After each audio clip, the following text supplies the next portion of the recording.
you know what Paul was saying? That all those things that were gain to me, and they were real gain, honestly, and even if he had continued with some of those things after he met Jesus, they wouldn't have been sinful things. They were still gain to him. He could have retained his seat with the Sanhedrin in order to go and affect the members of Sanhedrin. Would have been gain to him. But he counted all of them as rubbish. The reason is because he wanted to gain Christ in a non-controversial way at all. So God is going to be calling us to a clean break. And you know, my heart is praying so much for all of us, for myself, for my life, for us all, that Lord, this non-controversial resurrection that you want to give us, so that nobody will say, I made Abraham rich, so that no one can lay claim on what God is going to be doing with our resurrection life. He wants us to have a clean break with dead works. I will give you some practical examples, because these are things that he's going to be calling us into. You know, if you had someone who is very good with praying, fervent prayer warrior, fervent prayer and fasting sister, who would fast every month. For the first 3 days of every month, I would fast and pray as well. And you know, I just loved to pray and fast, and any little thing, I will go and fast. Any little thing, I was hardly eating. My life was a life of fasting and praying, fasting and praying. But now when Calvary came, and you know, because I had many controversies around my life and many issues and many problems as well, so fasting had become a habit for me.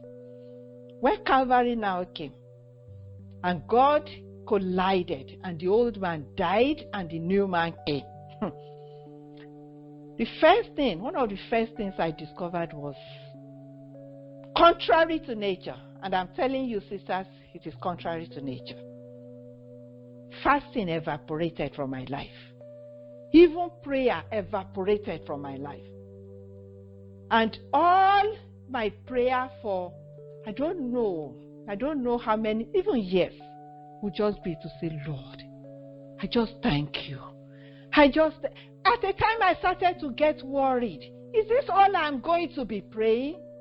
Am I going to only be praying thank you prayer? It's as if I couldn't find the type of prayer life I had before, had gone. I couldn't fast. I was just eating and eating all the time. But I knew that I carried another life. There was no doubt in my heart at all. But I was wondering, Jesus Christ loved to pray. Jesus Christ loved to fast and all of that. What is happening to me?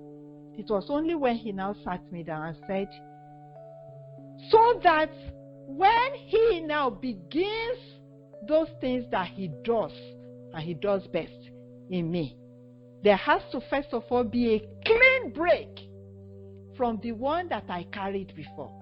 Even though fasting for me before was not a sinful, it wasn't sin. It's not sin to fast. It wasn't a sin to pray. But because I was the one doing those things, they were contaminated. And don't get me wrong, I was having answers to my prayers. God is very faithful. I was having breakthroughs with my fasting life. But God said, once Calvary occurred to me, he just told me a clean break is what I need. Clean, even though good things, good, very good things, clean. Let's start afresh. Let's begin again. That's the meaning of resurrection to me, sisters. Just begin again. So it's carried on like that, so that now when Jesus himself now begins to pray and to fast, I now can see a big difference. I see a big difference in that now I see God working miracles, not only in my life, not only in my household, but in the lives of people around me, without me anywhere in the middle.